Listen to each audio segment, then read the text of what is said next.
College से graduate होने के बाद अधिकतर लोग जहां करियर में जॉब पाने की सोचते हैं, वहीं प्रतीक जोशी की सोच सबसे अलग थी। वह कुछ अलग करना चाहते थे जो अब तक कभी किसी ने नहीं किया।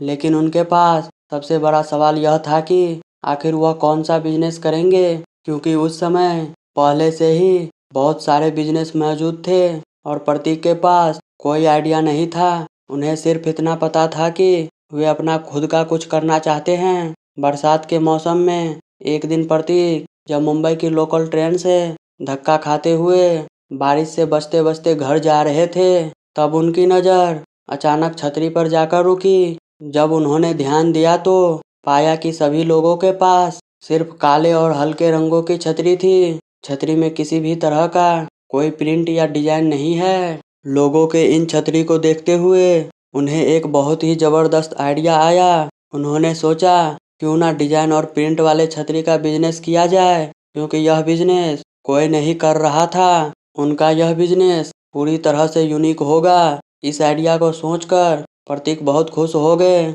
और वह अपने घर गए। अपने घर जाकर जब उन्होंने अपना यह आइडिया अपने परिवार वालों को बताया तो तब उनके परिवार वाले उनसे कहा कि क्या तुमने छतरी बेचने के लिए इतनी पढ़ाई की है। घर वालों की प्रतिक्रिया देखकर प्रतीक बहुत निराश हुए, लेकिन तब तक प्रतीक के मन में यह आइडिया पूरी तरह से बस चुका था। उन्हें सिर्फ किसी भी हालत में अपना छतरी का बिजनेस शुरू करना था। जब प्रतीक अपने छतरी के बिजनेस के लिए ब्लूप्रिंट तैयार कर रहे थे, उनके दोस्त उनके घर आकर पूछते थे कि भाई तू क्या कर रहा है। तो प्रतीक जवाब में कहते थे कि मैं अपना छतरी का बिजनेस करना चाहता हूँ। अपनी छतरी के बिजनेस के लिए उन्होंने डिजाइनर से डिजाइन तैयार करवाए, लेकिन जब उन्होंने यह डिजाइन पब्लिशर को दिखाया तो कोई भी पब्लिशर उनके डिजाइन को पब्लिश करने के लिए तैयार नहीं हो रहा था, क्योंकि इंडिया जैसे देशों में नई नई चीज़ों को जल्दी एक्सेप्ट नहीं किया जाता है। इसलिए कोई भी प्रतीक के डिजाइन को पब्लिश करने के लिए मान नहीं रहे थे।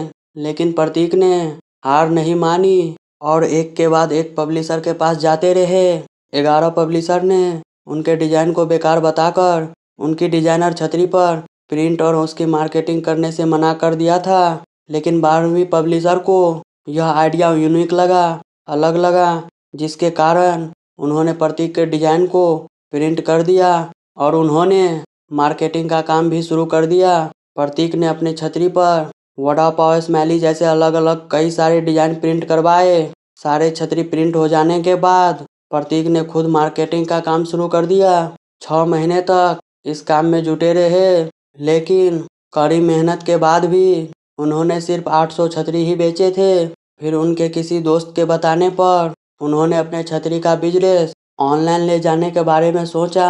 प्रतीक अपने छतरी के बिजनेस पर पूरा हाथ पैर मार लेना चाहते थे, ताकि बाद में उन्हें किसी भी तरह का कोई भी पछतावा ना हो। प्रतीक कहते हैं कि बिजनेस को ऑनलाइन ले जाने के लिए और मार्केटिंग करने के लिए 18 घंटे काम करते थे। वह कहते हैं उस समय रावण के तरह ही प्रतीक के भी 10 सिर थे, एक डिजाइनिंग में तो दूसरा मार्केटिंग में। अकेले वह सभी चीज़ों को संभाल रहे थे। अपने बिजनेस को ऑनलाइन ले जाने के बाद प्रतीक को बहुत डर लग रहा था कि कोई उनकी छतरी खरीदेगा भी या नहीं। इसलिए उन्होंने अपने पिता से कहा कि प्लीज़ आप एक छतरी ले लीजिएगा, ताकि मुझे तसल्ली रहेगी। मेरी एक छतरी तो बिक गई, लेकिन जैसे ही उन्होंने अपना बिजनेस ऑनलाइन ले गया और लोगों को उनकी छतरी के बारे में पता चला तो उनकी छतरी की सेल काफ़ी बढ़ गई। कोलकाता, तमिलनाडु, गुजरात जैसे राज्यों में उनकी छतरी की बहुत डिमांड की गई। सिर्फ 2 सप्ताह में ही अमेज़न के छतरी बेचने वाले लिस्ट में बेस्ट सेलर में शामिल हो गए। इस तरह प्रतीक ने अपने छोटे से आइडिया को एक मल्टी मिलियनेयर बिजनेस बना दिया और एक सक्सेसफुल बिजनेसमैन बन गए। लेकिन उनका यह सफ़र बिल्कुल आसान नहीं था, क्योंकि किसी ने उनका साथ नहीं दिया और कई महीनों तक बिना किसी उम्मीद के मेहनत करने के बाद उन्हें वह मिला जिसकी उन्होंने कभी कल्पना भी नहीं की थी।